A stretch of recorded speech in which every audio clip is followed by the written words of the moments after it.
बागेश्वर धाम के पीठाधीश्वर धीरेन्द्र शास्त्री के रूप में मनचाहा वर पाने की इच्छा रखने वाली MBBS की छात्रा कलयुग में कर रही बड़ा तप गंगोत्री से बागेश्वर धाम गंगा कलश लेकर निकली शिवरंजनी महोबा पहुंची।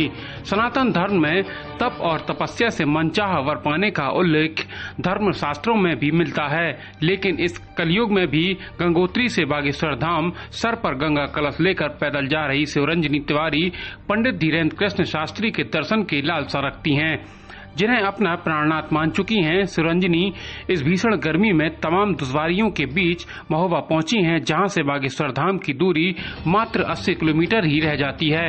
महोबा पहुंचते ही शिवरंजनी तिवारी का जगह जगह भक्तों द्वारा स्वागत किया जा रहा है, तो वहीं महिलाएं भी मंगल गीत गाकर उन्हें आशीर्वाद दे रही हैं।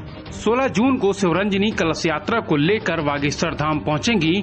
पंडित धीरेन्द्र कृष्ण शास्त्री को अपना प्राणनाथ कहने वाली शिवरंजनी उनसे विवाह करने की इच्छा रखती हैं। उन्होंने इस दौरान शायरी के अंदाज में कहा कि जब तक बिका न था तो कोई पूछता न था, आपने खरीद कर मुझे अनमोल कर दिया। हमारा पैतृक घर है, मेरे पिताजी का जन्म स्थली है सिवनी, और जैसे कि सभी को पता है हम सभी लोग जगतगुरु शंकराचार्य स्वामी स्वरूपानंद जी के परिवार से बिलोंग करते हैं, इसके कारण हम सिवनी से कनेक्ट हैं।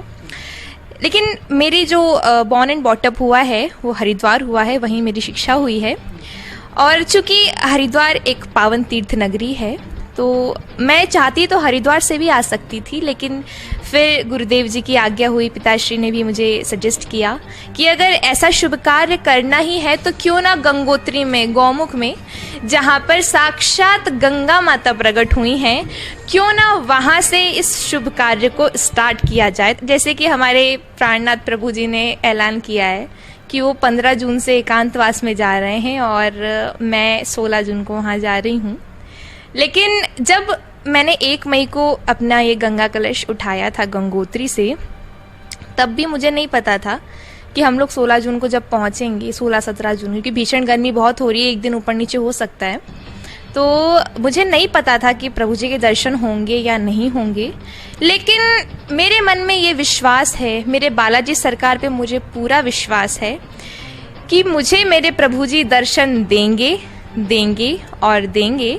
और अभी कुछ जिन भक्तों ने मुझे बताया था कि मैसेज करके कि अरे देखिए आपके प्रभु जी तो एकांतवास में जा रहे हैं, आप सभी लोगों की ब्रेकिंग न्यूज़ में भी चल रहा था ये, तो मैंने उसके बाद तुरंत ही जो मुझे लगा, मैंने अपना एक तुरंत छोटा सा एक बाइट बना के दिया कि हे मेरे प्राणनाथ प्रभु, मैं आ रही हूँ और आप एकांतवास में जा रहे हैं। मैं भक्ति में बाधा बनना नहीं चाहती, लेकिन कृपा कीजिएगा दर्शन देने की। तो मुझे कुछ भक्तों द्वारा ऐसे मैसेज करके बताया जा रहा है कि हमारे प्राणनाथ प्रभु 16, 17, 18, 19 को दिव्य दरबार लगाने वाले हैं। एकांतवास लगभग कैंसिल हो गया है, मुझे नहीं पता, मुझे भक्तों द्वारा बताया जा रहा है। अब देखते हैं बालाजी की क्या कृपा होती है आगे। बागेश्वर धाम के पीठाधीश्वर पंडित धीरेन्द्र कृष्ण शास्त्री से विवाह करने की इच्छा रखने वाली MBBS की छात्रा और कथावाचक शिवरंजनी तिवारी गंगोत्री से सर पर गंगा जल का कलश लेकर पैदल ही मध्य प्रदेश के चर्चित बागेश्वर धाम जा रही हैं। तकरीबन 1150 किलोमीटर की दूरी तय करते हुए इस भीषण गर्मी में शिवरंजनी अपने पिता और भाई के साथ बुंदेलखंड के महोबा पहुंची हैं, जहां पर जगह जगह भक्तों द्वारा उनका स्वागत किया जा रहा है।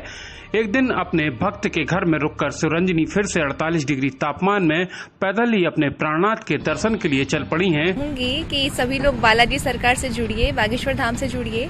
इसलिए जुड़िए कि क्योंकि मुझे गालिब की एक शायरी याद आ गई, जब तक बिका नहीं था कोई पूछता नहीं था, जब तक बिका नहीं था कोई पूछता नहीं था, खरीद कर तो आपने अनमोल बना दिया। मैंने इसलिए कहा क्योंकि आज के 10 दिन पहले तक मुझे कोई नहीं जानता था, और जब से मैं बालाजी सरकार के चरणों से जुड़ी हूँ, बागेश्वर धाम से जुड़ी हूँ, आप सभी लोगों ने मुझे घर घर तक पहुँचा दिया। पंडित धीरेन्द्र कृष्ण शास्त्री का नाम आते ही आपके चेहरे पर मुस्कुराहट आ जाती है, इसका राज क्या है? पंडित धीरेन्द्र कृष्ण शास्त्री जी महाराज की जय हो। मैं उनकी जय इसलिए बोलती हूँ क्योंकि उन्हीं की कृपा है, वो मेरे प्राणनाथ है, और उन्हीं की कृपा से मुझे आज इतना जो भी मिल रहा है सब उन्हीं की कृपा से है। शिवरंजनी की माने तो तपस्या का फल उन्हें मिलना शुरू हो गया है। रास्ते में जगह जगह साधु संतों के आशीर्वाद मिल रहे हैं और 1 से 2 होने के लिए आशीर्वाद मिलने से वह उत्साहित हैं।